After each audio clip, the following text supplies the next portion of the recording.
एक किसान ने चने बोए, चने बोने के बाद में क्या, चने बोए तो चने ही पैदा होंगे। फसल को काट के अनाज लेके घर में आ गया। अब दूसरा अनाज कोई था ही नहीं, तो घर में खाने के लिए चने का रोटी है। चना थोड़ा सा सख्त अनाज होता है, उसकी घरवाली ने उसको पीस के आटा बना के उसका रोटियां बनाई। अब वही जमींदार उसकी रोटियां खा के कहता है, बोला कि तूने चने की रोटियां बना दी, पूरा दिन पानी पी पी के, ये तो बहुत पानी मांगता है और मेरा पेट फूल जाता है, इतनी ज्यादा हजम भी नहीं होती और ये गैस भी बहुत ज्यादा करती है, तूने चने की रोटी क्यों बनाई? बोले कि आपने पैदा ही अन्न खेत में चने किए थे, दूसरा अन्न पैदा नहीं किया, मैं दूसरी चीज कहां से लाऊंगी? इसलिए इंसान जो कर्म करता है फल तो वैसा ही मिलेगा ना उसको। फिर दूसरे को दोष कैसे दे दोगे कि तुमने ऐसा क्यों कर दिया? ना इसमें गुरु दोषी है, ना कोई और कोई दोषी है, दोषी हम स्वयं हैं। जो काम हमें करने के लिए दिया गया करते कुछ नहीं है, और फिर गुरु से जाके शिकायत करते, जी मेरा भजन नहीं बढ़ता, अपनी कमी बताते हो। जी मेरे से मेरा अभ्यास नहीं बढ़ता, अपनी कमी बताते हो। करो तुम, गुरु ने तो बताया, तरीका बताया। गुरु अब तुम्हारे दिल में कैसे कोई चीज उठा के रख देगा। उन्होंने जो ज्ञान दिया वो तुम्हारे कान में फूंक मारी, और वो ज्ञान तुम्हें जो मिला उस ज्ञान को आधार बना के तुम करनी करो, उस रास्ते पे चलो गुरु ने जो तुम्हें दिखाया है। अगर उस रास्ते पे चलोगे फिर परिणाम नहीं मिले तो फिर सोचना कि मेरी करनी में, मेरे कर्म में, मेरे भाग्य में कोई ना कोई कमी है जिसके कारण से ऐसा नहीं हो पाता, या मेरे से कुछ गलत हो रहा है कि जिसके कारण मैं इसका जो मुझे लाभ मिलना चाहिए वो नहीं उठा पाता, या मेरे को पिछले जन्मों के संस्कार ऐसे हैं जिनके परिणाम स्वरूप मेरा कर्ज अभी मेरे सिर पर बाकी है, और उस कर्ज के होते हुए मैं अभी तक उस कर्ज को नहीं उतार पाया हूं, तो मुझे जो है अब कहां से पैसे जोड़ने का मौका मिलेगा। इंसान पहले अपने कर्ज को अदा करे।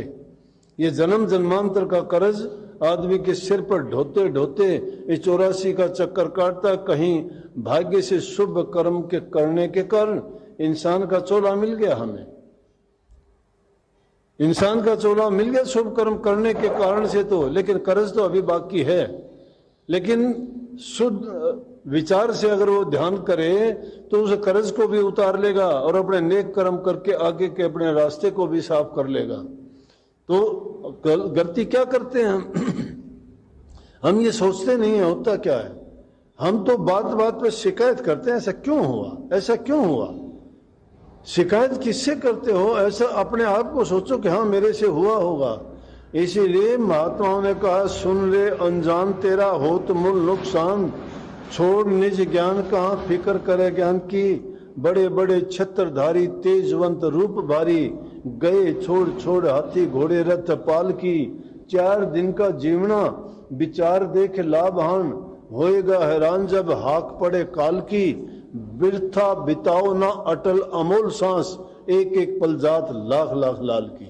एक एक पल लाख लाख लाल के बराबर जाती है, लेकिन क्या हम परवाह करते हैं? हम उसको खाने में, पीने में, ऐश करने में, फालतू की बातों में, निंदा में, बुराइयों में, चुगली में, और दिमाग को दूसरी चीजों में लगा के इसमें कचरा भर लेते हैं। जब दिमाग में कचरा भर लोगे तो नाम कहाँ होगा वहां पे। मन को कभी साफ करने की सोची नहीं। मन को जब तक आप साफ नहीं करते हो, उस कचरे को बाहर नहीं निकालते हो, नाम नहीं ठहर पाएगा वहां। इसलिए जरूरी है कि अपने विचारों को शुद्ध और पवित्र बनाओ। जो मिलोनी है उसको उससे निकालो। खोट जो भरे हुए हैं, खोटों को जब तक नहीं निकाल देते, खोटों को निकालने के लिए तो जिस प्रकार से उन धातुओं को भट्ठी में तपाया जाता है, इस प्रकार से कष्ट सहने के लिए भी तैयार रहो। जो कष्ट नहीं सहता है उसके खोट नहीं निकलते हैं। कोई अगर शिकायत करता है, तुम्हें अगर रोग फोड़ा हो गया कोई और डॉक्टर उसकी वो चीरा लगा के काटना चाहता है, और आप कहते हो कि नहीं मुझे दर्द होता है, इलाज नहीं हो सकता, डॉक्टर उसको काटेगा, साफ करेगा, तभी वो साफ होगा। इसलिए उस खोट को निकालने के लिए, बुराई को निकालने के लिए, उस बीमारी से बचने के लिए तुम्हें वो चीरा लगवाना ही पड़ेगा, कष्ट सहना ही पड़ेगा, उसके लिए मेहनत करनी ही पड़ेगी। नाम तो बहुत ऊंची दौलत है, उसके लिए तो इंसान को बहुत कुछ बर्दाश्त करना पड़ता है, ये तो कुछ भी नहीं है। ये तो कुछ भी नहीं है, ऐसो आराम से, कभी नाम तो जबान पे भी नहीं आता, मैं तो नहीं सुनता, कभी चर्चा में तुम्हारे नहीं सुनता, मैं तो सत्संगियों की जबान पे तो हमेशा। एक बात आज बताऊं मैं, एक अपना प्रेमी है बल्लू, तुम्हें जहां मिलेगा मिल लेना उससे, कभी भी सोते बैठते उठते जागते सत्संग से सिवाय बात नहीं करेगा वो।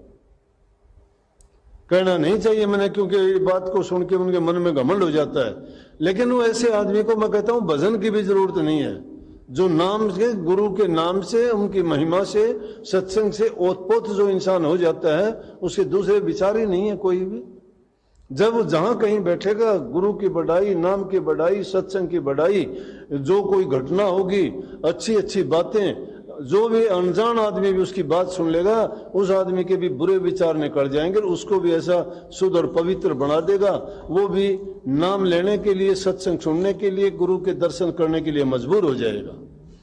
लेकिन मैं जो हालात देखता हूं ना, जो कहते हैं भजन में बैठते हैं, सत्संग करते हैं, 2 शब्द याद हो जाते हैं, पता नहीं वो अपने आप को ही क्या मान ले रखते हैं। कोई किसी के पाँव पकड़ लेता है, सिर पर हाथ रखना, रे किसके सिर पे हाथ रखोगे, तुम्हारा तो सारा बर्बाद खुद होने लग रहे हो, दूसरे का पाप क्यों लेते हो, क्या बढ़ाई है ये?